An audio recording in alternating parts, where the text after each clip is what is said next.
Hi everyone, so welcome back in my YouTube channel. Today in this video I am going to discuss if-else statement.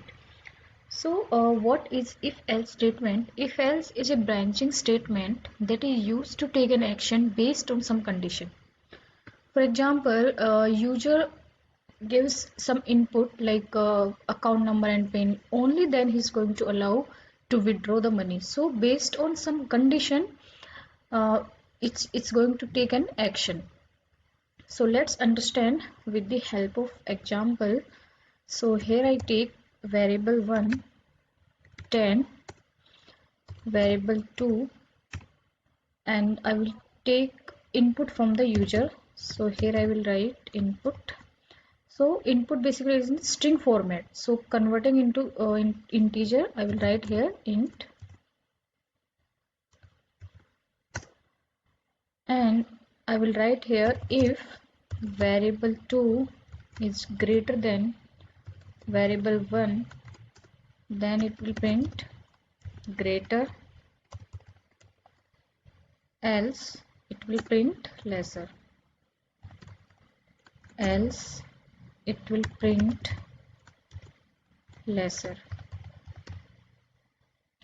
So if I run this query, here I will give input 20. So now 20 is greater than 10, so it's give me greater. But if user give input equals to variable 1, like if user gives this input, so now it shouldn't lesser but it should be equal.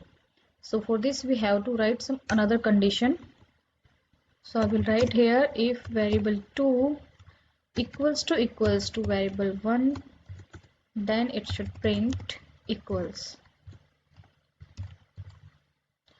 For comparing equal, we have to write double equal, and if you will write only a single equal, then it's a assignment operator. So keep in mind these things. And if I will run this query, and I will put here 10, now it's shown equals. So basically in this loop what is happening, if condition, first it will check this condition variable 2 greater than variable 1, and if it is true, then it should come outside of the loop. It should come outside of the loop, something like I will write here. But in this what is happening, it will check first condition. If it's true, again it's going to check another if condition. So so in this way it's working, and now in this way it's working, and this is the only 2-line code. What happen if there will be some 50 or 60-line code? So it will check each and every if statement, and it basically by doing this it's creating lot of duplicacy, lot of redundancy. So for this, for removing this type of issue, we have elif condition. We have elif. So in this basically now what will happen, it will check first if, and if it is true, then it will go outside of the loop, and if it is not true, then it will check second elif. So in this case basically it's saving lot of time, and it's not creating any duplicacy. And let's take another example how we can use not in and not in if operator. So for this I will create a list. I will write here 2 3 7 if 3 in list, then it will print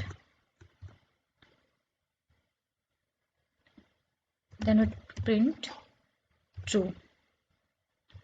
If I execute this query, so it gave me true because 3 exists in this list. But what if, and if I will use not in, and if I will write here 10,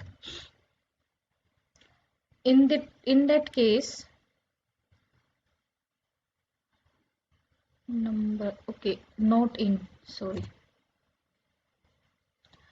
this is also true because 10 not existing in this list. So in this way we can use in and not in operator as well in the if statement. So here I'm leaving you with a question, and let me know answer in the comment section. So the question is x equals to 0, a equals to -5, b equals to 10. If a greater than 0, if b less than 0, then it will be x plus 5. Elif a greater than 5, x equals to x plus 4,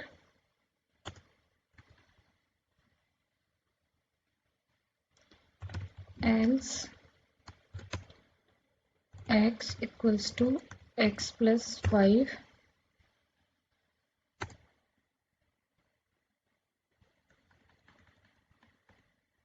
else x equals to x plus 2, and print x. So this is the question, and let me know answer in the comment section, and thank you so much for watching this.